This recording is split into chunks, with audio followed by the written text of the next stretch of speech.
한 해를 마무리하고 있는 이 시즌, 혹시 한 해를 돌아보는 그 작업, 의미 있는 작업 하고 계십니까? 우리의 발자국들을, 그 족적들을 다시 한번 확인할 필요가 있습니다. 물론 보이시는 이 사진에서처럼 이미 그 족적 중에 물이, 파도가 이렇게 들어와서 지워지는 그런 부분들도 있을 수 있습니다. 하지만 다시 한번 돌아볼 때 그 은혜를 기반으로 오늘을 살아내면서 내일을 기대할 수 있다는 것, 그렇기에 그 작업이 꼭 유익한 시간이 될 수 있기에 우리에게 꼭 필요한 그런 과정이라고 할 수 있겠습니다.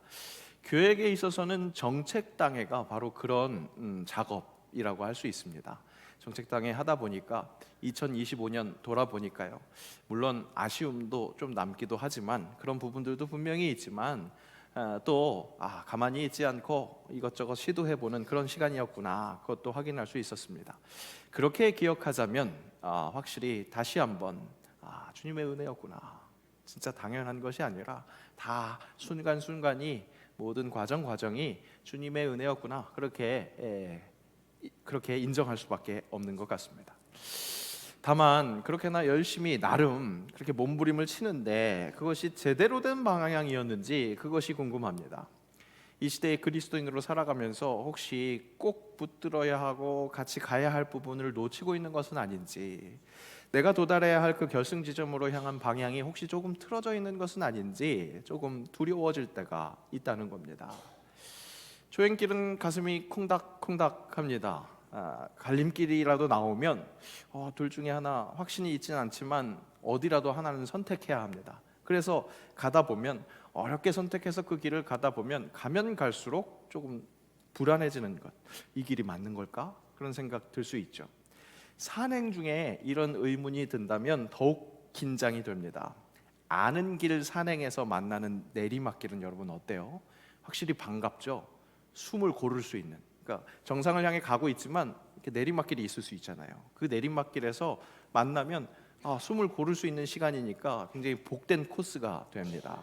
그런데 처음 가는 산행길에서 갈림길이 있었는데 한 군데로 선택해서 왔다면 내리막길을 만나도 그다지 반갑지 않습니다.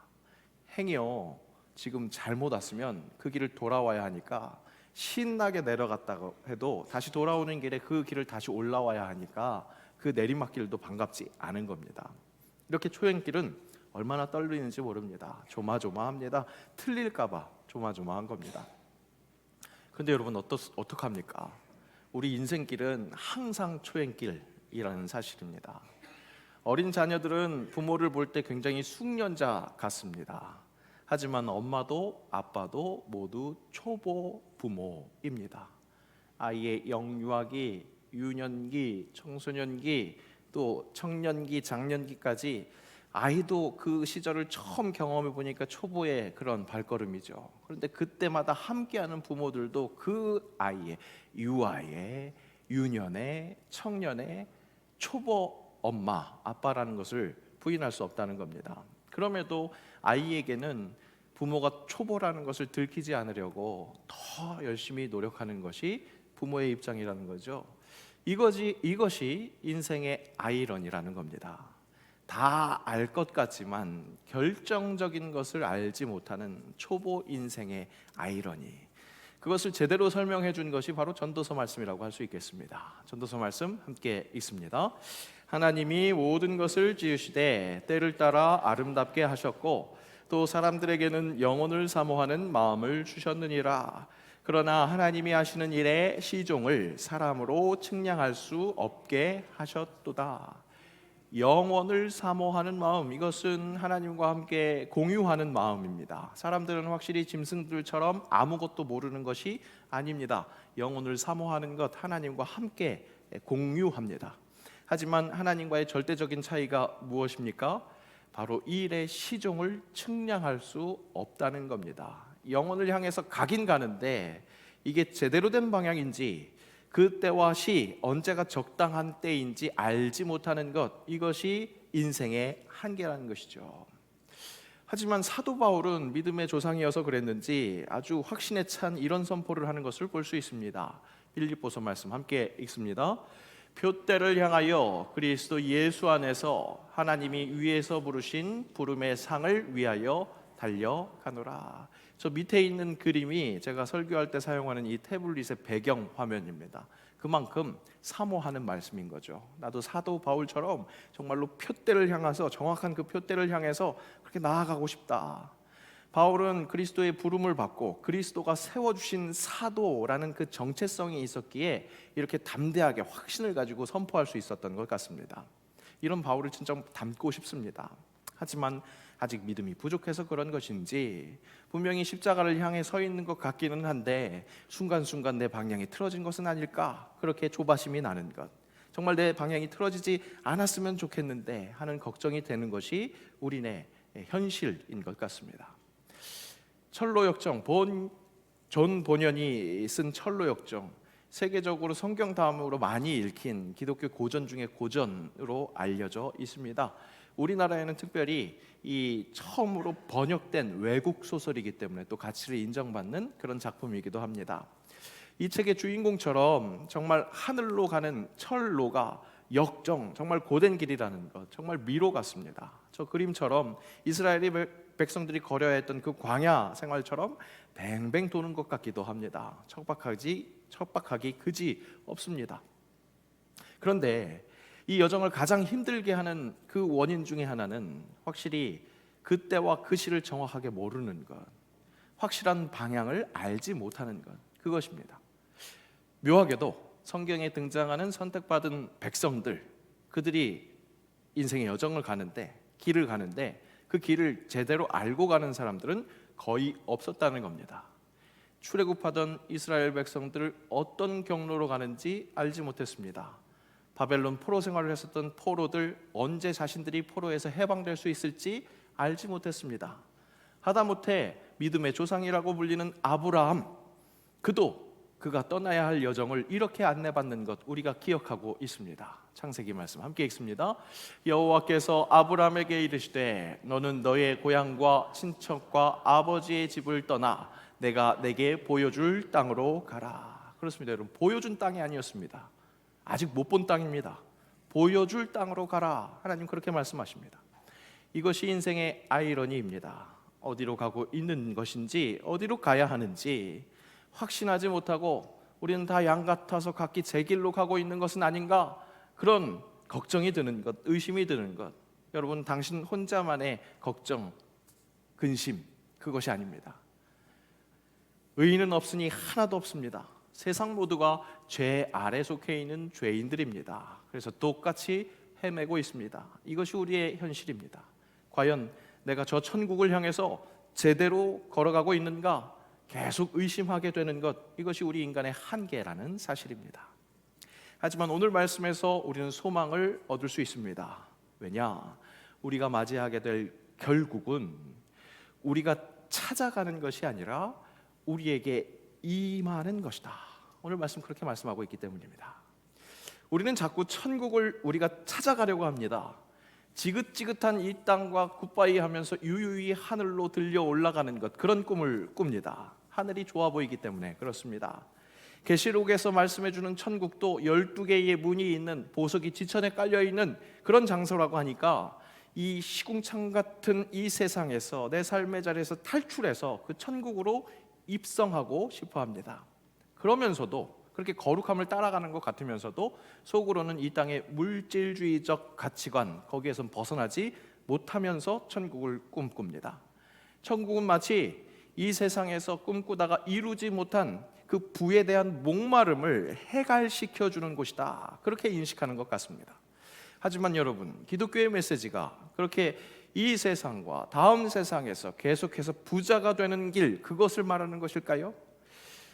혹 이 세상에서 이루지 못한 부자가 천국에서는 되리라, 이것이 말씀이 가르치는 것입니까? 우리가 그토록 갈망하는 천국을 혹시 물질주의적 세계관으로 그렇게 더럽히고 있는 것은 아닙니까?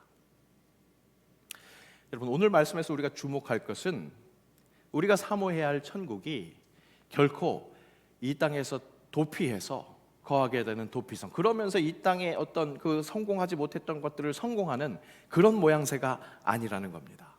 오히려 고통과 아픔이 있는 이 땅의 한복판으로 내려오는 하나님 나라를 목도해야 한다는 것이죠. 오늘 말씀의 2절 말씀 함께 읽겠습니다.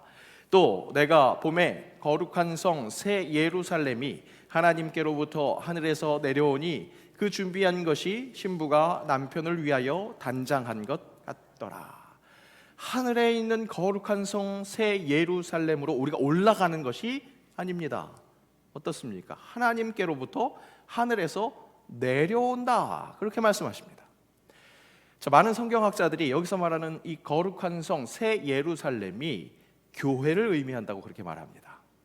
지금 이 땅에 있는 교회, 우리 새영광교회를 비롯한 모든 그리스도의 교회가 주님의 몸된 교회인 것 확실합니다. 하지만 아직 온전하지 못한, 결코 온전히 거룩하지 못한 그런 불완전한 교회입니다. 그런데 마지막 날 예수 그리스도가 다시 오실 때 이 땅의 교회 위에 그 거룩한 성 예루살렘, 새 예루살렘이 이 온전한 교회가 될 수 있도록 그렇게 임하게 된다는 것, 하나님께로부터 하늘에서부터 내려온다라는 말씀입니다.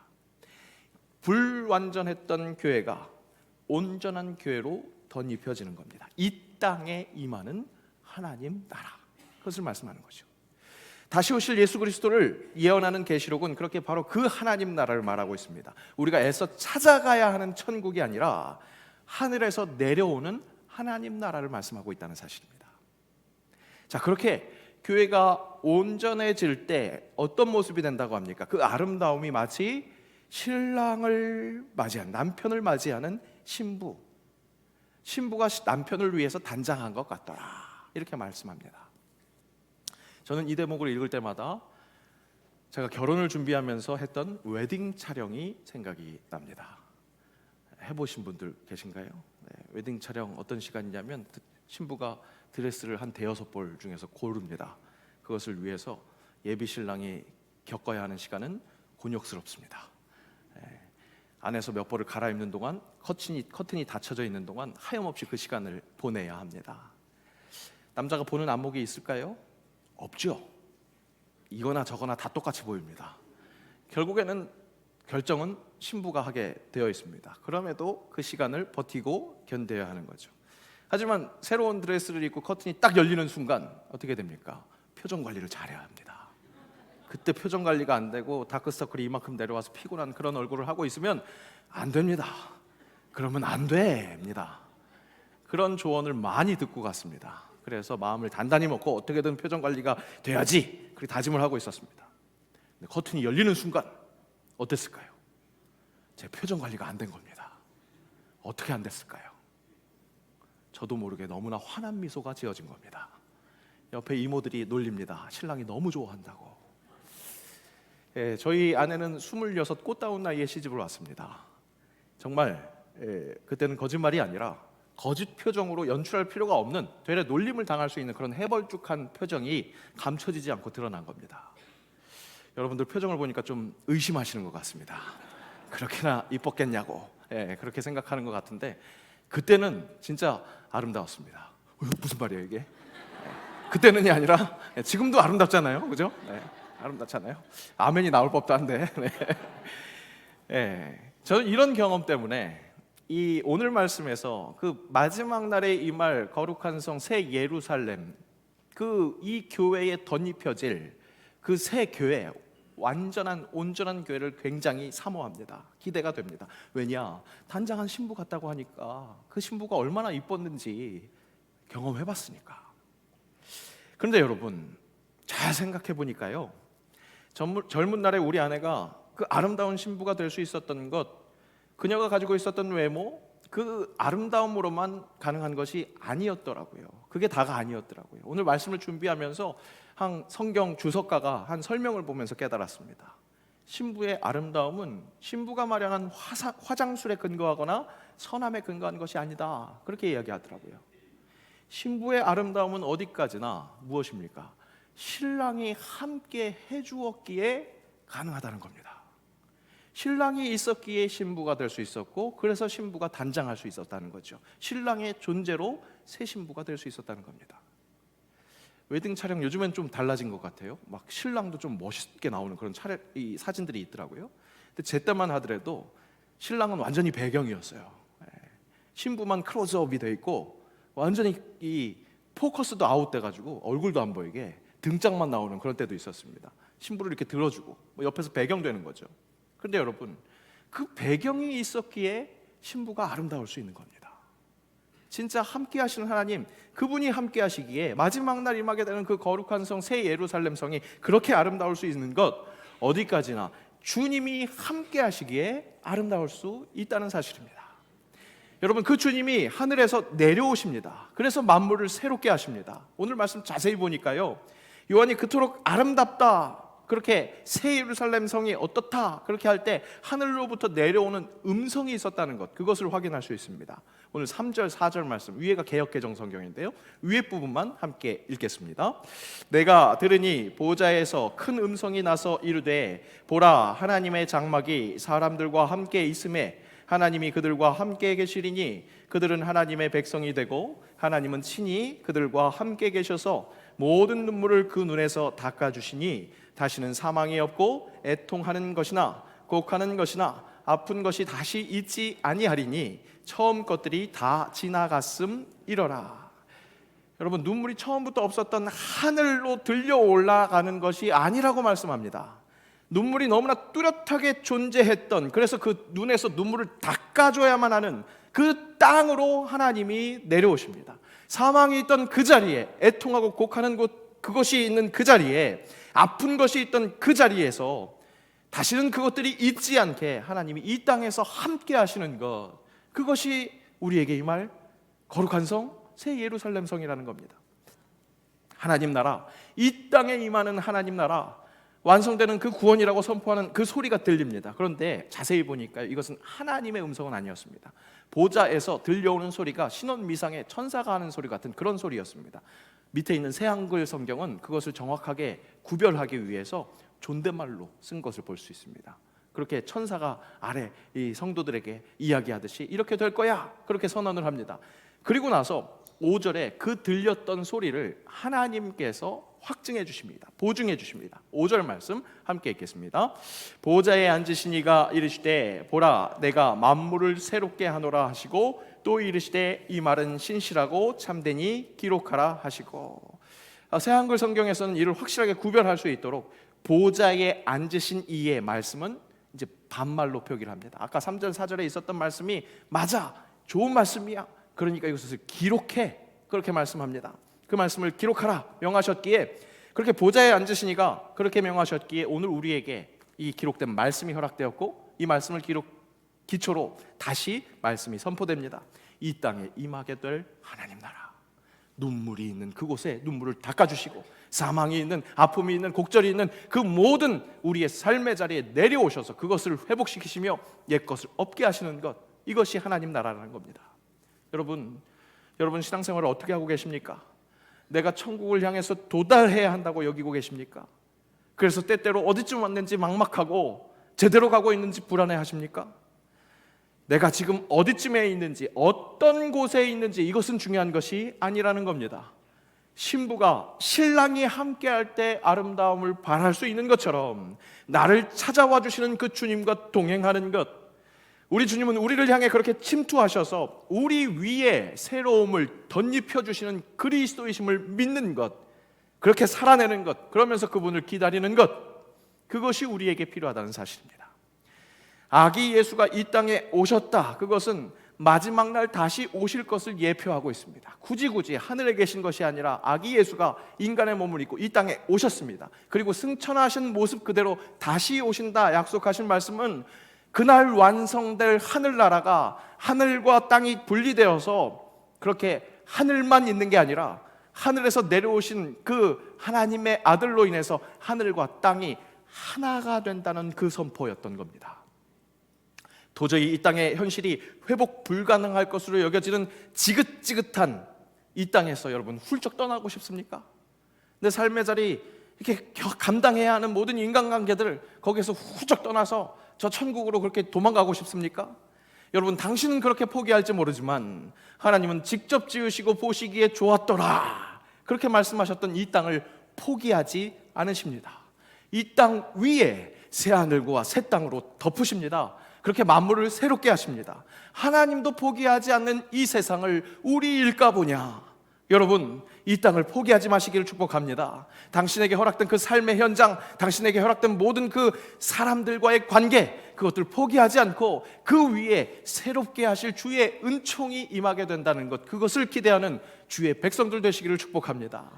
내가 숨쉬고 있는 이 삶의 현장으로 하늘에서 내려오셔서 내 삶의 현장에 만물을 새롭게 하시는 주님, 그날의 소망을 품고 살아갈 때 아직은 막막한 막연한 그날에만 이루어지는 것이 아니라 내 삶에서 태동을 느끼는 겁니다. 진짜 오시는 그 아기 예수의 태동을 어떻게 느낍니까? 하나님의 말씀대로, 예수 그리스도의 말씀대로 내가 그 말씀을 쫓아가면서 내 삶이 조금씩 변화되는 그런 모습을 볼 때 그 영광에, 그날 임하게 될 그 영광의 태동을 느낀다는 거죠.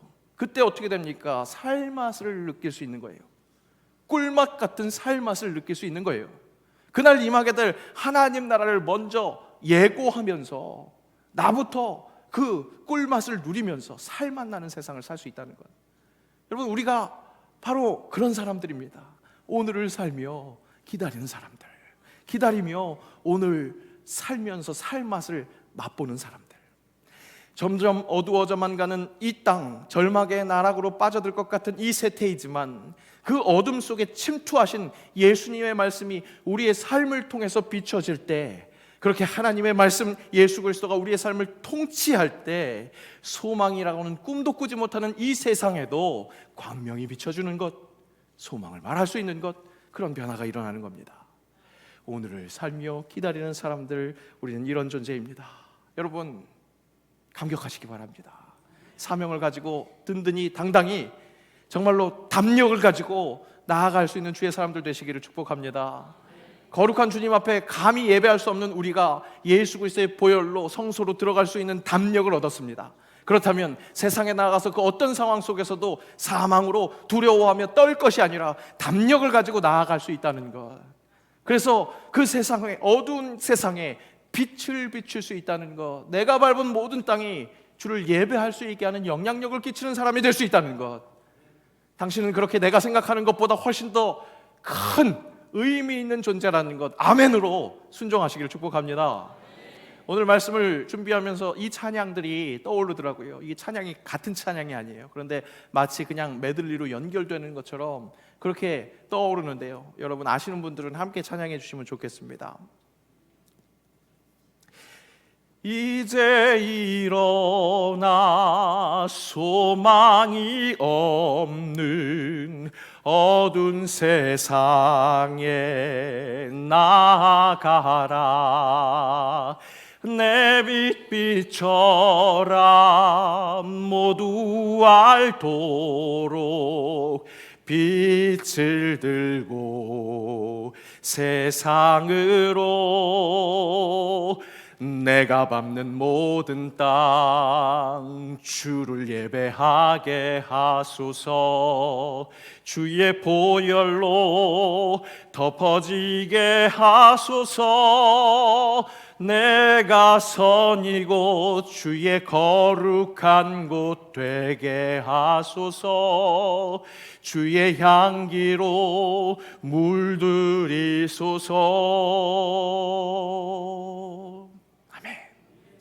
내 삶의 자리를 새롭게 변화시키실 그 주님을 감격으로, 감동으로 받아들이는 것, 거기에 멈추는 것이 아니라 빛으로 함께 하시는 주님, 나를 단장한 신부처럼 그렇게 만들어주신 주님, 그 감격에 힘입어서 빛을 비추는 삶, 내가 밟는 모든 땅이 나만 예배하는 게 아니라 함께 예배하는 그런 은혜를 누리는 영향력을 끼치는 삶, 소망 품으십시오.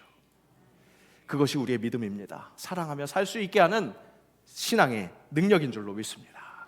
오늘을 살며 제대로 기다리는 그리스도의 사람들, 세상을 이롭게 하는 그리스도인들 되시기를 주의 이름으로 축복합니다. 기도하겠습니다.